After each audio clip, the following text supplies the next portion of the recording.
আহ তানসেন, তোমার সঙ্গীত স্বর্গের সুর নিয়ে আসে। তোমার মতো শিল্পী এই পৃথিবীতে আর কেউ নেই। তুমি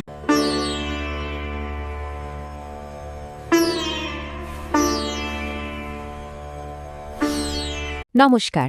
আজকের এই বিশ্লেষণে আমরা এমন একজনকে নিয়ে কথা বলবো যার নাম শুনলেই ইতিহাসের পাতা আর রূপকথার গল্প যেন একাকার হয়ে যায়। মিয়া তানসেন ভারতীয় উপমহাদেশের সঙ্গীতে তার প্রতিভা এতটাই অবিস্মরণীয় যে কোনটা সত্যি আর কোনটা মিথ্যা সেটা আলাদা করাটাই মুশকিল। তো চলুন আর দেরি না করে এই কিংবদন্তির গভীরে ডুব দেয়া যাক। আচ্ছা, একটু ভাবুন তো, একটা সুর কি সত্যি আবহাওয়া নিয়ন্ত্রণ করতে পারে? মানে ধরুন কেউ গাইছেন আর আকাশে কালো মেঘ জমে ঝমঝম করে বৃষ্টি নামল, কিংবা চারদিকে দাউ দাউ করে আগুন জ্বলে উঠল। শুনতে একেবারে ম্যাজিকের মতো লাগছে, তাই না? সঙ্গীত কি সত্যিই প্রকৃতির কোনো জীবন্ত শক্তি হতে পারে? শুনতে অবিশ্বাস্য মনে হলেও আজ আমরা এই প্রশ্নেরই উত্তর খোঁজার চেষ্টা করব। এই যে প্রকৃতির সাথে সুরের একটা অদ্ভুত যোগসূত্র, এটার একটা দারুণ বাস্তব উদাহরণ দিয়েছেন B.R. দেওধর। আধুনিক যুগের প্রখ্যাত সঙ্গীতশিল্পী ওস্তাদ বারি গুলাম আলী খান সাহেবের একটা ঘটনা বলি। একবার তিনি মুম্বাইয়ের মেরিন ড্রাইভে আঁচড়ে পড়া সমুদ্রের ঢেউয়ের সাথে একেবারে পাল্লা দিয়ে গাইতে শুরু করেছিলেন। ঢেউ যখনই গর্জন করে উঠত, তার টানও ঠিক উঁচুতে উঠত, আর ঢেউ ভেঙে পড়লেই সুরও নিচে নেমে আসত, একেবারে রাগ মিয়া মল্লারের মতো। এই ঘটনাটা শুনলেই বোঝা যায় সঙ্গীতের ক্ষমতা কতটা গভীর আর কতটা জীবন্ত হতে পারে। এখন আমরা ঢুকছি আমাদের আলোচনার প্রথম ভাগে, মল্লারের জাদু। চলুন দেখি কিভাবে শাস্ত্রীয় সঙ্গীত আর প্রকৃতি একে অপরের সাথে মিশে যায়। ভারতীয় শাস্ত্রীয় সঙ্গীতে এই যে রাগ বিষয়টা, এটা আসলে কি? অনেকেই ভাবেন এটা হয়তো শুধু একটা গানের কাঠামো, কিন্তু না। রাগ হলো একেবারে স্পন্দিত একটা জীবন্ত সত্তা। এর নিজস্ব একটা মেজাজ আছে, রং আছে। দিনের নির্দিষ্ট কিছু সময়, যাকে আমরা প্রহার বলি, তার সাথে প্রতিটা রাগের একেবারে নারীর টান রয়েছে। পরিবেশের প্রতিটা সূক্ষ্ম অনুভূতির সাথে একটা রাগ ওতপ্রোতভাবে জড়িয়ে থাকে। আর এই রাগগুলো কিন্তু দারুণভাবে আমাদের ঋতু পরিবর্তনকে ধারণ করে। যেমন ধরুন, বসন্ত আর বাহার রাগ গাইলে আপনার মনে হবে চোখের সামনে যেন বসন্তের ফুল ফুটছে।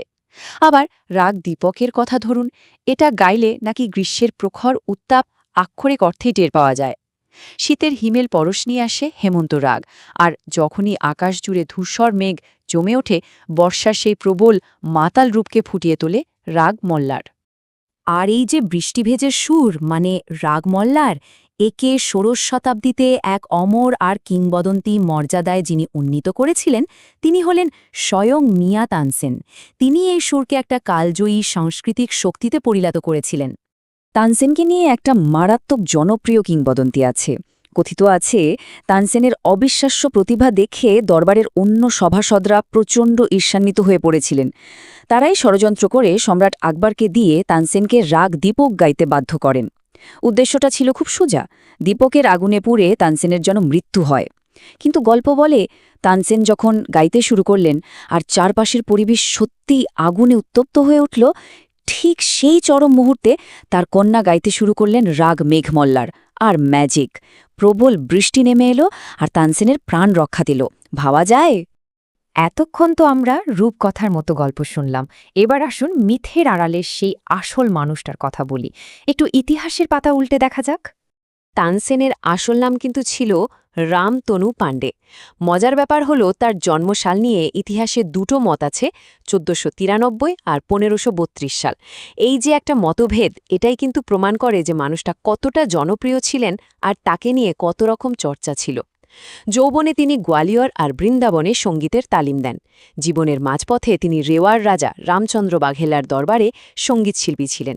এরপর ১৫৬২ সালে প্রায় ৬০ বছর বয়সে তিনি সম্রাট আকবরের ঐতিহাসিক রাজদরবারে এসে পৌঁছান। তানসেনের জীবনের একটা দারুণ দিক হল তার সঙ্গীতে এক অপূর্ব দ্বৈত আধ্যাত্মিক প্রভাব ছিল। একদিকে তিনি হিন্দু সাধু স্বামী হরিদাসের কাছে তালিম পেয়েছিলেন, যেখানে তিনি শিব আর গণেশের মতো দেবতাদের স্তুতিতে ভক্তিগীতি রচনা করতেন। অন্যদিকে তার জীবনে গোয়ালিয়রের বিখ্যাত সুফি সাধক মোহাম্মদ গাউসের এক গভীরই প্রভাব ছিল। হিন্দু ভক্তি আর সুফি রহস্যবাদের এক অদ্ভুত সুন্দর মেলবন্ধন ঘটেছিল তার মধ্যে। আর ঠিক এই দ্বৈত আধ্যাত্মিক প্রভাবের কারণেই তানসেন খুব সহজেই কঠোর ধর্মীয় সীমানাগুলো পার হতে পেরেছিলেন। তিনি ব্রজভাষার মতো একেবারে স্থানীয় উপভাষায় স্বাধীনভাবে সুর বাঁধতেন। নিজের সঙ্গীতের এই জাদুকরী সুতো দিয়ে তিনি বিভিন্ন সংস্কৃতিকে এক সুতোয় বেঁধেছিলেন। এবার চলুন সরাসরি চলে যাই মুঘল সাম্রাজ্যের প্রাণকেন্দ্রে, আকবরের রাজদরবার আর তানসেনের রাজকীয় উত্থান। নয়, শুধু একটা সংখ্যা নয়, ইতিহাসের এক বিশাল মাইল ফলক। কারণ সম্রাট আকবরের সেই বিশ্ববিখ্যাত রাজদরবারের নবরত্ন বা ৯টি রত্নের মধ্যে তানসেন ছিলেন অন্যতম। বুঝতে পারছেন তো সেই যুগে তার সম্মান আর অবস্থান ঠিক কতটা উঁচুতে ছিল? সম্রাট আকবর তো রত্ন চিনতে ভুল করেননি। তিনি তানসেনের এই অতুলনীয় প্রতিভায় মুগ্ধ হয়ে তাকে মিয়া উপাধি দিয়েছিলেন। মিয়া মানে হল একজন অত্যন্ত জ্ঞানী এবং পণ্ডিত ব্যক্তি। শুধু তাই নয়, আকবর অত্যন্ত সুকৌশলে তানসেনের এই সর্বজনীন সঙ্গীতকে ব্যবহার করে তার বিশাল সাম্রাজ্যের হিন্দু ও মুসলিম ঐতিহ্যকে এক ছাতার তলায় আনার চেষ্টা করেছিলেন। ফতেপুর সিক্রির অনুপ তালাওয়ের নাম শুনেছেন নিশ্চয়ই? একটু কল্পনা করুন তো দৃশ্যটা। এই জাদুকরী জলাশয়ের একেবারে মাঝখানে বসে আছেন তানসেন, দিনের আলো বদলাচ্ছে, আর সেই প্রহর বা সময়ের সাথে তাল মিলিয়ে তিনি একের পর এক আলাদা আলাদা রাগ গাইছেন। আর মুগ্ধ সম্রাট আকবর খুশি হয়ে তাকে রাশি রাশি স্বর্ণমুদ্রা উপহার দিচ্ছেন। পুরো ব্যাপারটা ভাবলেই গায়ে কাটা দেয়, তাই না? রাজদরবারের জাঁকজমক থেকে এবার একটু নজর দেয়া যাক সঙ্গীতের একেবারে ব্যাকরণগত দিকে। তানসেন কিভাবে হিন্দুস্তানি শাস্ত্রীয় সঙ্গীতের রূপরেখায় বদলে দিয়েছিলেন, চলুন সেটাই দেখি। ধ্রুপদ হিন্দুস্তানি শাস্ত্রীয় সঙ্গীতের একেবারে প্রাচীন আর মৌলিক একটা ধারা। এটা মূলত খুব আধ্যাত্মিক, ধ্যানমগ্ন এবং অসম্ভব সুশৃঙ্খল একটা কাঠামো। তানসেন এই ধ্রুপদ গায়নে এতটাই মাস্টার ছিলেন যে তিনি প্রচণ্ড সাহসের সাথে এই প্রাচীন কাঠামোর ভেতরেই মীর আর গমকের মতো ফার্সি সঙ্গীতের সূক্ষ্ম কাজগুলো অনায়াসে জুড়ে দিয়েছিলেন। একটা দারুণ ফিউশন তৈরি করেছিলেন তিনি। তানসেন শুধু গান গাননি, তিনি নিজেই কিছু অসাধারণ রাগ সৃষ্টি করেছিলেন। যেমন ধরুন দরবারি কানাড়া। এটা তিনি একেবারে বিশেষভাবে সম্রাট আকবরের জন্যই তৈরি করেছিলেন, যার মধ্যে একটা রাজকীয় গাম্ভীর্য আছে। তারপর রয়েছে মিয়াকি টোরি, সকালবেলার জন্য তৈরি এক গভীর আবেগপূর্ণ রাগ। আর মিয়াকি মল্লারের তো কোনো তুলনাই হয় না। এই বর্ষার রাগে তিনি এমন কিছু ফ্ল্যাট আর শার্প নোট ব্যবহার করেছিলেন যেগুলো শুনলে আক্ষরিক অর্থেই মনে হবে যেন মেঘ গুরুগুরু করছে আর প্রবল বেগে জল আছড়ে পড়ছে। তার অবদান কিন্তু শুধু কয়েকটা গান বা সুরে আটকে নেই। তিনি প্রায় ৪০০টি আলাদা আলাদা রাগ সুবিন্যস্ত করেছিলেন। সঙ্গীত সার আর শ্রী গণেশ স্তোত্রের মতো ক্লাসিক সব গ্রন্থ তারই লেখা।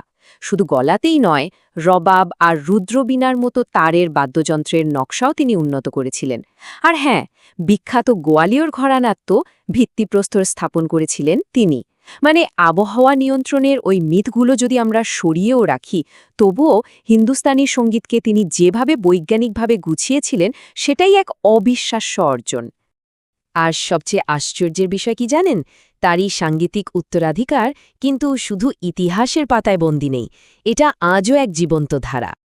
আপনাদের ১৯৪৮ সালের একটা দারুণ ঘটনা বলি। গুজরাটের সুরাটে তখন ভয়াবহ খরা চলছে, আকাশ একেবারে খাঁ খাঁ করছে। সেই সময়ে শাস্ত্রীয় সঙ্গীতের এক দিকপাল পণ্ডিত ওঙ্কারনাথ ঠাকুর টানা ৩ দিন ধরে খোলা আকাশের নিচে বসে মল্লার গেয়েছিলেন। আর অবিশ্বাস্য হলেও সত্যি, তৃতীয় দিন ঠিকই অঝোরে বৃষ্টি নেমেছিল। এটা হয়তো স্রেফ একটা কাকতালীয় ঘটনা হতে পারে, কিন্তু ভেবে দেখুন সঙ্গীতের এই আধ্যাত্মিক আর অলৌকিক ক্ষমতার প্রতি এদেশের মানুষের বিশ্বাসটা ঠিক কতখানি গভীরে প্রথিত। তানসেনের তৈরি সেই জাদুকরী সুরগুলো কিন্তু আজও এতটুকু ম্লান হয়নি। তার বংশধর আর তার ঘরানার অগণিত ছাত্র আজও তার সেই নিখুঁত স্বরলিপিগুলোকে সযত্নে বাঁচিয়ে রেখেছেন। প্রাচীন সেই আধ্যাত্মিক জগতের সাথে আজকের আধুনিক সঙ্গীত চর্চার এক অটুট সেতুবন্ধন হয়ে আছে তার এই কালজয়ী সৃষ্টিগুলো। আজও গোয়ালিয়রে তার সমাধির ঠিক পাশেই প্রতি বছর ডিসেম্বরে তানসেন সমারোহ উৎসব অনুষ্ঠিত হয়। যে মোগল সাম্রাজ্যের জাঁকজমকের মাঝে বসে তিনি গাইতেন, সেই সাম্রাজ্য আজ আর নেই। কিন্তু তানসেনের সাংস্কৃতিক প্রভাব সেই সাম্রাজ্যের সীমানা এমনকি সময়কেও বহুকাল আগেই জয় করে ফেলেছে। তাহলে একেবারে শেষে এসে আপনাদের জন্য একটা প্রশ্ন রেখে যায়, তানসেনের আসল জাদুটা ঠিক কোথায় ছিল? বৃষ্টি ডেকে আনার সেই মেথোলজিক্যাল ক্ষমতায়, নাকি এমন এক অসামান্য সাংগীতিক উত্তরাধিকার সৃষ্টি করায় যা দীর্ঘ ৫০০ বছর পার করেও মানুষের হৃদয়ে আজও একেবারে জীবন্ত হয়ে আছে? মিয়া তানসেনের এই অমর প্রতিভার কথা ভাবলে আজও অবাক হতে হয়। আজকের এই বিশ্লেষণ এখানেই শেষ করছি। ভালো থাকবেন, আর নতুন কিছু জানার এই আনন্দ এভাবেই চলতে থাকুক।